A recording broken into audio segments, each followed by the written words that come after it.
Selamat pagi, salam sejahtera untuk kita semua. Yang terhormat Pak Ketua Komisi Pemberantasan Korupsi, Pak Nawi. Pertama saya menyampaikan terima kasih untuk undangan yang sangat baik ini dari Komisi Pemberantasan Korupsi dan selamat Hari Anti Korupsi sedunia. Saya kira cara besarnya kemarin ya Pak Ketuanya. Jadi saya menyambut baik acara ini karena ini merupakan satu momentum untuk kita mengevaluasi. Jadi undang-undang yang kita gunakan sekarang untuk pemberantasan tindak pidana korupsi yaitu Undang-Undang Nomor 31 Tahun 99. Ini saya ikut saksi sejarah nih karena saya ikut membuatnya. Sebetulnya waktu itu yang menterinya almarhum Prof. Muladi, kemudian dirjennya Prof. Romli, lalu ada yang penyusunnya waktu itu beberapa profesor seperti Prof. Andiansa, Prof. Badranawi Arif, Prof. Ruby Lukman, dan lain-lain. Saya dengan beberapa teman-teman dari Kumham waktu itu masih junior, tapi kita ikut merumuskan Undang-Undang 3199 itu, dan berarti usianya sudah lebih dari 25 tahun kira-kira sampai sekarang. Berapa tahun kemudian diubah dengan 2001. Saya cerita sedikit mengenai sejarahnya. Jadi ketika Soeharto jatuh, dengan waktu itu semua masyarakat menggelorakan anti korupsi, suasananya adalah suasana kebatinannya, semua ingin korupsi itu pelakunya dihukum seberat-beratnya gitu. Jadi Undang-Undang 371 dianggap sangat lemah. Jadi semua pasal ancamannya harus diperberat gitu kurang lebih. Momentumnya saat ini. Sehingga kami waktu itu tim reformasi yang dibentuk oleh Presiden Habibie antara lain diberi tugas membuat undang-undang korupsi baru menggantikan 371. Kita dikumpulkan di puncak sekitar seminggu atau 2 minggu itu harus jadi cepat dan kemudian dibawa ke DPR. Jadi semangatnya waktu itu adalah semuanya diperberat. Dari yang dulunya berapa tahun, jadi semuanya diperberat. Dan kemudian beberapa pasal dari KUHP diambil oper ke dalam 37 yang kemudian jadi Undang-Undang 371. Tadinya tidak ada, di 371 belum ada. Jadi beberapa pasal di KUHP itu yang tadinya delik umum, ancamannya ringan, diambil oper ke Undang-Undang Tipikor yang baru, dijadikan Tipikor. Gitu. Seperti kita ingat dulu suap, kemudian dijadikan, atau judi yang dulu ringan sekali di buku 3 dijadikan di buku 2 jadi perberat, kurang lebih begitu. Jadi karena dimasukkan jadi tipikor jadi semua berat. Di 371 semua pasalnya itu belum dirumus, unsurnya belum dikeluarkan. Jadi hanya disebut pasal sekian Undang-Undang KUHP kemudian dijadikan. Sehingga sekarang makanya momentum juga Pak Nawi untuk kita evaluasi pasal-pasal suap dan gratifikasi itu mirip-mirip gitu. Itu banyak sekali. Karena sebagian diambil dari KUHP dan di Undang-Undang 371 sudah ada juga beberapa. Jadi banyak yang mirip. Nah, itulah kurang lebih sejarahnya. Lalu 3199 itu ternyata karena buatnya cepat-cepat juga ada kesalahan gitu, dianggap kurang kuat dan sebagainya. Pasal transisinya tidak ada lalu ditambahkan dan seterusnya, gratifikasi masuk, itulah jadi 20/2001. Jadi kita menyebutnya Undang-Undang 3199 sebagaimana diubah dengan 20/2001. Itulah Undang-Undang Tipikor kita sekarang. Tentu saja 3199 itu lebih dulu dari UNCSI. Sehingga kalau kita mau hari ini kita diskusikan bagaimana ketentuan bab 3 tentang kriminalisasi dan law enforcement itu disesuaikan atau apakah sudah termuat di dalam Undang-Undang Tipikor kita, ya tentu ada beberapa hal yang tadi Pak Nawi sudah cerita, beberapa hal kok belum masuk karena memang itu dibuatnya lebih awal. Nah kurang lebih itu yang saya ingin ceritakan pada kesempatan ini. Sebentar tolong slide berikutnya. Jadi ini saya kira sejarahnya kita tahu ya, kenapa kita memperingati 9 Desember sebagai Hari Anti Korupsi Sedunia. Itu tadi karena disahkannya atau dimulai tanda tangannya itu pada 9 Desember itu ya, kita lewatkan slide berikutnya. Nah, ini saya mungkin perlu klarifikasi dulu karena ini saya juga membantu Mahkamah Agung Pak Tarjo untuk seleksi hakim itu keluar kadang-kadang dianggap UNCAC karena sudah diratifikasi tahun 26 dianggap semua langsung bisa diterapkan gitu. Jadi dianggap self executing. Nah, ini saya mau klarifikasi, bukan self executing, tidak begitu. Jadi UNCAC diratifikasi, oke, berarti menjadi hukum nasional. Tetapi ada beberapa sifat yang berbeda dalam pengaturannya, yaitu apa? Hal-hal mungkin yang sifatnya pencegahan, kerjasama dan sebagainya bisa langsung dilaksanakan. Tapi yang sifatnya tindak pidana, makanya di bab 3 khususnya yang dikriminalisasi tidak otomatis berlaku. Dan tidak bisa berlaku secara otomatis, tidak self executive. Sebab apa? Sebab menurut ketentuan konstitusi Indonesia dan juga mungkin beberapa negara lain, yang namanya ketentuan pidana itu harus dimuat dalam undang-undang. Berarti kan kalau pasal-pasal misalnya yang diwajibkan untuk dimuat, yang biasanya disebut dengan shall adopt, jadi state parties, negara pihak itu shall adopt, harus mengadopsi, harus mengkriminalisasi, maka itu maknanya kita harus memasukkan dia dalam undang-undang kita. Jadi misalnya ada undang-undang perubahan kedua atas 3199 memasukkan beberapa pasal di dalam undang-undang tipikor kita, gitu misalnya.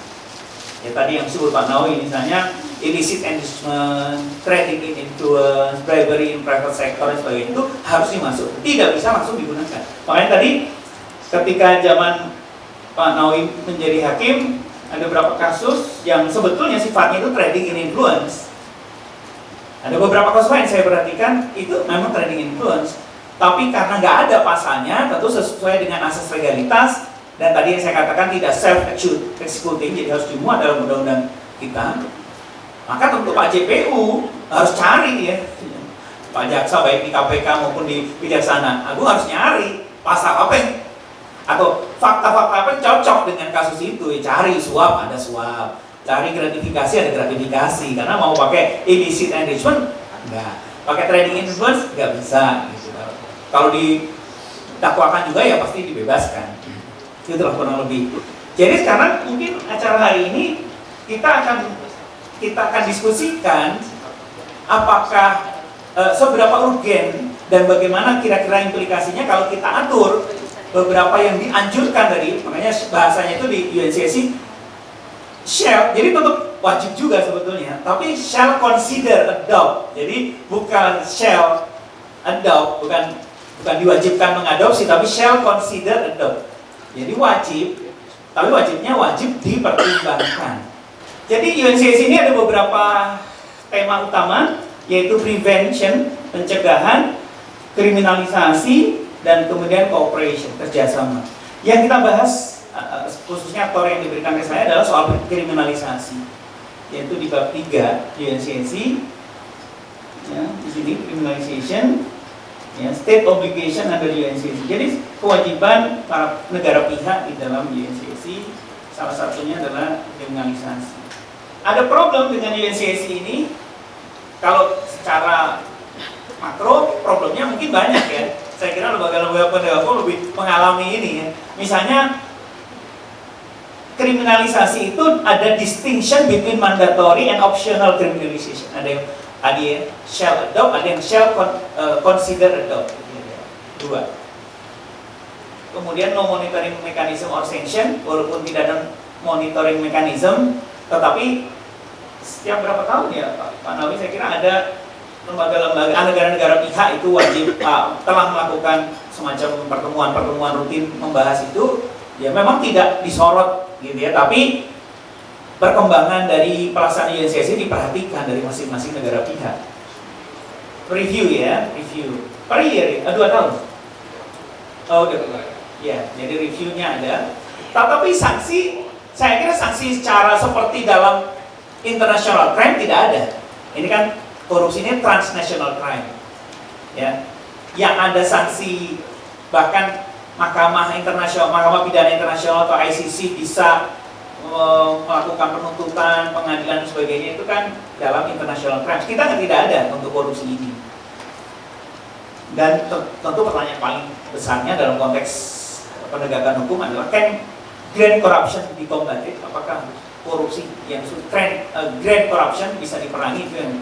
Tapi kalau saya tidak membahas itu, saya membahas yang soal kriminalisasi saja. Minta tolong next. Nah di sini ya bab 3 tadi kriminalisasi dalam penegakan hukum. Ya. Tadi Pak Nawawi menyinggung soal RU pemulihan aset atau perampasan aset yang banyak dibicarakan, tapi justru kita tidak mendiskusikan secara mendalam mengenai pasal-pasal tertentu dalam UNCSC, khususnya bab 3 ini, apakah kita harus kriminalisasi atau tidak. Nah sebelum sampai ke tadi ya beberapa tindak pidana atau beberapa kejahatan korupsi yang wajib diadopsi atau wajib dipertimbangkan diadopsi, kadang-kadang ada pemikiran begini ya. Dulu, saya nggak tahu sekarang apakah masih ada atau tidak. Kalau undang-undang tipikor dievaluasi dan kemudian ada diubah, khawatir nih nanti malah jadi berantakan gitu. Ada pemikiran dulu seperti itu. Ada upaya justru untuk membuat pelemahan-pelemahan untuk anti korupsi gitu. Jadi akhirnya nggak jadi evaluasi. Yang kita pikirkan tuh harusnya bukan ius constitutum saja, bukan hanya hukum yang ada sekarang dan kita terapkan evaluasi terhadap hukum yang ada, tapi juga ius constituendum ke depannya seperti apa, itu juga harus kita pikirkan. Berarti kalau kita mengevaluasi undang-undang tipikor dan kemudian kita memikirkan ketentuan-ketentuan dalam undang tipikor ke depan, itu bukan berarti suatu yang melemahkan, tapi justru kita yang membuat sebaiknya seperti apa. Misalnya contoh tadi, pasal-pasal suap itu banyak yang mirip karena dulu di Undang-Undang 371 sudah ada, lalu dalam reformasi Undang-Undang Tipikor di tahun 99 itu pasal-pasal di KUHP dimasukkan. Jadi akhirnya banyak yang mirip. Nah itu kan menurut saya perlu kita rapikan, perlu kita, sudah cukup kalau misalnya 3 pasal sudah jelas, ya sudah, yang lain misalnya kita hilangkan misalnya, agar jangan sampai membingungkan JPU mau menggunakan yang mana nih misalnya, atau penyidik harus menggunakan pasal yang mana. Nah itu kan sebetulnya suatu yang harus dilakukan, suatu evaluasi. Mumpung kita sudah 25 tahun nih Undang-Undang 371. Nah ini bab 3 ini yang di UNCSC kriminalisasi dan penegakan hukum, tadi ada beberapa pasal yang masuk dalam 2 kategori, yang shall adopt, wajib diadopsi negara pihak, dan yang satu lagi yang shall consider adopt, yang wajib dipertimbangkan untuk diadopsi. Ada misalnya penyuapan kepada pejabat publik, saya kira kita sudah punya. Penyuapan kepada pejabat publik asing, saya kira kita belum punya. Penyalahgunaan properti publik oleh pejabat publik, saya kira kita sudah. Memperdagangkan pengaruh yang tadi disampaikan oleh Pak Ketua, itu kita belum ada ya. Trading in influence, ya akhirnya kalau terjadi kasus yang seperti itu ya kita pakai suap, pakai gratifikasi atau yang lain, atau mungkin pemerasan dalam jabatan dan sebagainya. Memperkaya diri secara tidak sah, illicit enrichment, ini tadi dikaitkan dengan soal ini, kita sudah punya mekanismenya yaitu LHKPN, dan saya yakin LHKPN ini sudah dianalisis dan dari situ bisa lahir beberapa kasus, walaupun mungkin ada kasus-kasus yang tidak ada suapnya, tidak ada gratifikasinya, tidak ada pemerasan dalam jabatannya, tidak ada pasal 2, pasal 3-nya. Harusnya sebetulnya memang itu illicit enrichment, tapi nggak bisa dengan itu karena belum masuk sebagai pasal tersendiri. Itu kan yang jadi dilema.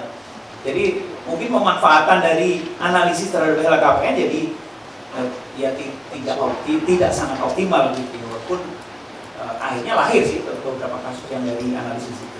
Lalu penyuapan sektor swasta, bribery private sector. Saya sebenarnya ingat undang-undang, kita punya undang-undang tahun 80 yaitu dalam suap, yang sekarang saya kira jarang digunakan ya Pak Roni ya. Undang-undang suap jarang sekali digunakan, sekali. Jadi saya ingat undang-undang suap itu kaitannya dulu dengan klub-klub sepak bola yang itu dibantu oleh APBD, kan masing-masing daerah punya kesebelasan yang membawa nama daerah, itu dulu dibantu oleh APBD, dan itu bisa dengan pasal itu, dengan undang-undang suap itu saya ingat saya. Tapi itu bagus sih sekarang momentum ini kita coba apakah itu bisa, ya kan itu praktis jarang digunakan dengan suap itu. Mungkin sebagian juga ada, bisa dikaitkan dengan bribery private sector mungkin. Kemudian penggelapan properti sektor swasta juga belum kita atur, mungkin di KUHP ada ya. Kemudian pencucian hasil kejahatan, ini sudah kita masukkan di undang-undang lain, di undang-undang pencucian uang. Kemudian concealment ini lebih umum daripada money laundering. Jadi ini sebagian mungkin juga masuk di money laundering, berarti ada aturannya, tapi sebagian tidak. Gitu. Tapi ini statusnya di UNCC adalah dianjurkan tadi, consider adopt ya, dianjurkan. Kemudian yang terakhir adalah menghalangi proses peradilan. Ini ada, saya kira di Undang-Undang Tipikor juga ada, walaupun di pasal-pasal di Undang-Undang Tipikor itu kan ada pasal-pasal korupsi dan ada pasal yang berkaitan dengan Tipikor, itu saya kira ada di situ. Di KUHP nasional tadi Pak Ketua menyinggung beberapa pasal, itu obstruction of justice itu dimasukkan beberapa pasal. Jadi sebenarnya itu dulu dari kasus Sambo, lalu dimasukkan beberapa pasal di situ, plus dari RUU Contempt of Court juga dimasukkan di KUHP nasional. Yang saya kira tadi ada pertanyaan dari Pak Ketua soal, ini menarik nih, di KUHP nasional itu ada bab, memang namanya bab tindak pidana khusus. Ya, jadi perdebatan tindak pidana khusus, tapi adanya di KUHP yang merupakan lex generalis, tindak pidana khusus, tapi di dalam KUHP yang sifatnya umum. Nah, saya ingat Prof. Muladi, Prof. Indrianto Senoaji, saya kira juga dari KPK ya Pak, pernah menjadi pengawas KPK. Kemudian beberapa profesor lain mengatakan ya yang di KUHP itu adalah tindak pidana khusus internal, yang di luar adalah tindak pidana khusus eksternal. Ya, itu lebih bisa dibahas ya, bisa didiskusikan lebih lanjut. Tapi yang jelas memang ketentuan-ketentuan tentang tipikor yang ada di pasal 603, 604, 605 dan seterusnya di KUHP nasional itu kalau terjadi juga menggunakan semua mekanisme yang ada dalam Undang-Undang 3199 sebagaimana diubah dengan 2021. Begitu juga soal hukum acara dan sebagainya. Next. Saya kira ini tadi saya sudah sampaikan ya, ini adalah yang wajib dikriminalisasi ya, misalnya penyuapan pejabat publik nasional, penyuapan pejabat publik asing dan pejabat organisasi internasional. Ini yang belum, saya kira kita belum mempunyai ini. Kemudian penggelapan, penyelewengan atau pengalihan harta lainnya oleh pejabat publik, saya kira ini sudah di beberapa pasal. Mungkin di slide berikutnya yang saya kira lebih jelas. Ini adalah yang wajib dipertimbangkan. Ya, trading influence, abuse of function, illicit enrichment, bribery in private sector, penggelapan properti di sektor swasta, dan concealment, penyembunyian. Yang tadi saya katakan itu lebih mirip-mirip dengan money laundering, tapi dia lebih umum sifatnya. Slide berikutnya. Oke, slide berikutnya lagi. Oke, slide berikutnya lagi. Nah, ini pertanyaannya, apakah sudah diadopsi? Ini saya coba analisis singkat saja mengenai bagaimana kaitan antara UNCC dengan Undang-Undang Tipikor kita. Penyuapan pejabat publik nasional pasal 15 huruf A dan B di UNCC. Biasanya di UNCC itu yang huruf A-nya adalah yang melakukannya, yang B-nya itu yang menerima, misalnya menerima suap, menerima gratifikasi, menerima itu biasanya A dan B-nya itu seperti itu ya. 15 itu saya kira kita sudah ada di Undang-Undang Tipikor kita di pasal 5 ayat 1 huruf A, B, pasal 5 ayat 2, pasal 6, pasal 12 huruf A, B, C kecil, pasal 13. Itu yang tadi saya katakan, banyak pasal yang terkait dengan suap dan gratifikasi sangat mirip. Dan ini mungkin bisa kita diskusikan lebih mendalam. Apakah cukup saja dipertahankan beberapa pasal yang tidak perlu misalnya. Tapi jangan sampai kita tidak hati-hati sehingga ini dihilangkan, malah jadi ada kekosongan dan nggak kena, jangan sampai seperti itu. Tapi menurut saya ini perlu dievaluasi, sebab saya ingat dalam proses pembuatannya dulu sudah ada di 371 yang di KUHP pasal-pasal suap dimasukkan juga, jadi banyak yang mirip. Yang kedua, penggelapan, penyalahgunaan, penyimpangan lain atas kekayaan oleh pejabat publik pasal 17 itu saya kira sudah ada di Tipikor kita pasal 8, pasal 9, pasal 10 huruf A, pasal 10 B dan C. Lalu penyalahgunaan fungsi di pasal 19. Walaupun ada yang mengatakan ini sebenarnya belum terlalu tegas nih penyalahgunaan fungsi yang dimaksud di UNCC dengan yang di Undang-Undang Tipikor kita. Tapi kalau kita lihat pemahaman secara umumnya sudah ada beberapa pasal. Next. Nah, norma dalam UNCC yang tidak atau belum diatur dalam Undang-Undang Tipikor kita. Tadi saya katakan ini belum self-executing ketentuan-ketentuan dalam YCSI bab 3 itu, sehingga perlu dimuat kalau itu mau dilaksanakan dan itu sesuai dengan kebutuhan hukum kita, sesuai dengan rasa keadilan masyarakat kita, itu perlu dimuat dalam Undang-Undang Tipikor. Berarti harus ada amandemen misalnya, yaitu penyuapan pejabat publik asing dan organisasi internasional publik asing, ya, penyuapan sektor swasta seperti Singapura dan banyak negara lain dari Pak Nawi sudah menyampaikan, penggelapan kekayaan di sektor swasta dan seterusnya. Next. Nah, ini yang kurang begitu jelas apakah sudah dimuat atau belum. Misalnya memperdagangkan pengaruh, illicit trading in influence, ya, kalau menurut saya belum secara tegas diatur, ya, kecuali kalau memperdagangkan pengaruh itu dia ada kedudukan jabatan sebagainya, memang sudah masuk. Jadi sebetulnya itu split, ada yang sudah, ada yang belum, tergantung dari karakteristik si pelakunya. Kemudian memperkaya secara tidak sah, ini kaitannya tentu dengan misalnya pembalikan beban pembuktian dan sebagainya. Jadi saya setuju dengan Pak Ketua, Pak Nawi, yaitu ya di samping kita sudah mulai memikirkan undang-undang perampasan, RUU perampasan aset, kita juga memikirkan nih keperluan kita, kebutuhan kita untuk menanggulangi korupsi, untuk membahas kebutuhan ini. Slide berikutnya, saya mau ke slide terakhir, tadi sudah ada peringatan. Bagaimana ke depannya? Pertama, Undang-Undang Tipikor sudah berusia lebih dari 20 tahun kalau dihitung dari 2021. Tapi kalau dihitung dari 3199 sudah lebih dari 25 tahun. Jadi sudah perlu kita memikirkan, mengevaluasi dan sebagainya. Praktis sejak 2021 belum dilakukan tinjauan komprehensif yang sifatnya rasional, mendalam, berdasarkan evaluasi filosofis, yuridis, sosiologi. Walaupun sudah beberapa kali diuji di Mahkamah Konstitusi, ya, misalnya pasal 2, ya, beberapa kali. Dikaitkan dengan pembangunan hukum nasional, khususnya paradigma dalam KUHP nasional tentang paradigma dualistis atau dualisme, kita juga perlu memikirkan itu. Penegasan asas kesalahan dan penekanan pada kesengajaan pada pasal 36 KUHP. Ini saya kaitkan dengan di USCC itu semuanya diberi penegasan intentionally, semua pasal.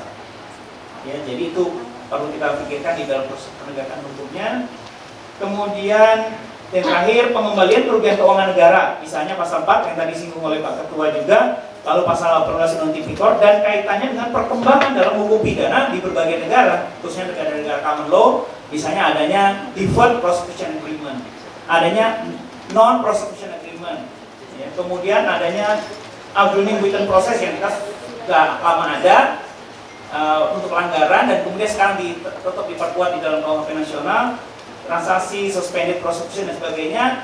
Jadi kita memikirkan kalau orang yang sudah mengembalikan, terus apakah pasal 4 itu masih bertahan atau tidak. Dan terakhir di dalam KUHP nasional itu di dalam bab tentang gugurnya penuntutan pidana itu ada penegasan bahwa jika sudah ada penyelesaian perkara di luar pengadilan yang diatur dalam undang-undang, maka perkaranya gugur.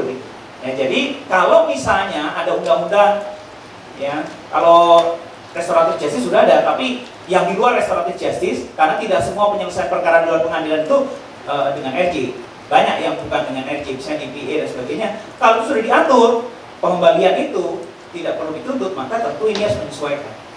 Saya kira itu hal-hal yang bisa saya sumbangkan di dalam acara hari ini. Sekali lagi selamat Hari Anti Korupsi Sedunia. Selamat kepada Komisi Pemberantasan Korupsi yang telah mengadakan kegiatan yang sangat baik ini. Mohon maaf jika ada kekurangan. Billahi taufiq wal hidayah. Assalamualaikum warahmatullahi wabarakatuh. Waalaikumsalam.